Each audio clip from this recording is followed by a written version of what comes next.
Bonjour les amis, nous voici encore aujourd'hui ensemble pour continuer notre cours de maths sur les fractions.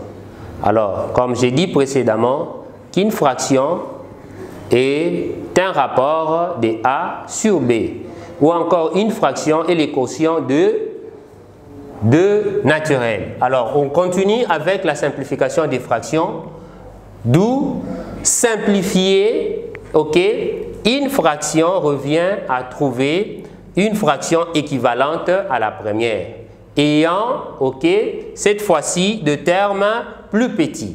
Ok, simplifier une fraction revient à trouver une fraction équivalente, mais ayant des termes plus petits. Alors, nous avons maintenant ces deux fractions qui est au tableau comme exemple que nous allons maintenant pouvoir simplifier. Alors, nous avons 12 16e. 12 16e, ok, on va commencer à simplifier. 12 par 2, ça nous donne 6. Et 16 divisé par 2, ça va nous donner 8. On continue. Nous avons encore 6 sur 8.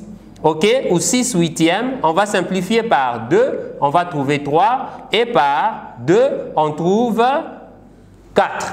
Ça nous donne une fraction qui est 3 quarts. Cette fraction qu'on a trouvée, on ne peut plus simplifier. Ok, une fraction qu'on ne simplifie pas, qu'on ne peut plus simplifier, ça s'appelle une fraction irréductible. Ici, au départ, on avait une fraction qui était réductible.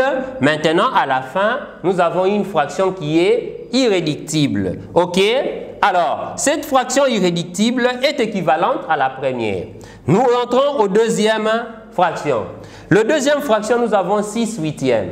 On va rendre cette fraction aussi irréductible ou trouver une fraction équivalente à la première. On va simplifier par 2, on aura 3 et par 2, on aura 4. Ok, cette fraction est équivalente à la première. Maintenant, celle-ci, elle est irréductible, tandis que celui-ci est réductible. Ok, merci. Nous entrons maintenant au deuxième point, là où nous avons la comparaison de deux fractions. Alors, pour comparer deux ou plusieurs fractions, nous avons 3 cas.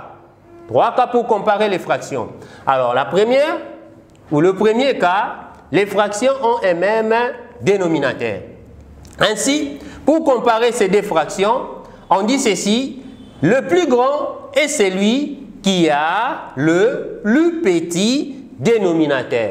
On regarde, entre 5 et 2, ou 2 et 5, qui est plus grand? C'est 3. On a dit le plus petit, ok, le plus petit, et le plus grand plutôt est celui qui a le plus petit dénominateur. Ok, c'est que 2 cinquièmes est supérieur à 3 sur 5. Le plus grand est celui qui a le plus petit dénominateur. Nous entrons au deuxième exemple. Nous avons B tiers avec B septième. Ok, on a dit le plus grand et celui qui a le plus petit dénominateur. Ça veut dire que 3, B tiers est supérieur à B septième. Ok? Nous passons au deuxième cas. Les fractions ont un même dénominateur. Alors, nous avons ici 4 tiers avec 7 tiers. On dit le plus grand est celui qui a le plus grand numérateur. Ok? On va regarder les numérateurs 4 et 7.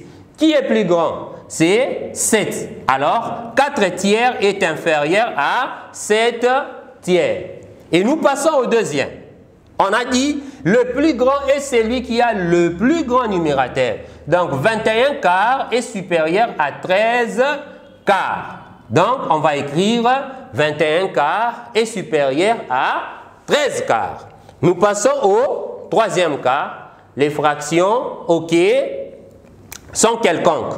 Ici, nous avons seulement un exemple où nous voyons que 6 huitièmes avec 12 quinzièmes. Ces deux fractions sont quelconques. Il n'y a par un point commun entre ces deux fractions. Alors, pour pouvoir les comparer, premièrement, on va chercher à simplifier ces deux fractions. On va simplifier 8, 6 huitièmes. On simplifie par D, nous avons 3 quarts. Et nous avons 12 quinzièmes, on simplifie par 3, on aura 4 cinquièmes. Alors nous allons regarder les deux fractions équivalentes que nous avons trouvées là-bas. Qu'est-ce qu'il faut faire? On va maintenant les ramener au même dénominateur. On les réduit au même dénominateur en multipliant les deux termes, le numérateur et le dénominateur, par le PPSM des 4 et des 5. Le PPSM des 4 et des 5, c'est combien? C'est 20. Alors, on aura 4 et 3 fois 5 sur 4 fois 5. Ça va nous donner 15 sur 20. OK? Ici aussi, on va multiplier fois 5. Et là-bas, on multiplie fois 4. OK? On va multiplier par 4 partout. On aura 16 sur 20. Alors, on va comparer maintenant les deux fractions qu'on a trouvées. OK? 15 sur 20 avec 16 sur 20.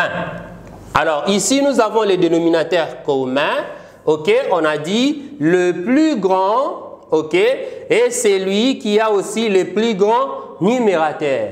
Donc, 15 sur 20 est inférieur à 16 sur 20. Cela veut dire que 6 huitièmes est inférieur à 12 quinzièmes. OK? C'est ainsi que s'achève notre leçon. Vous allez trouver dans notre plateforme plusieurs exercices que vous allez travailler. Ainsi, surtout, n'oubliez pas les gestes barrières pour vous protéger contre Covid-19. Que Dieu vous bénisse.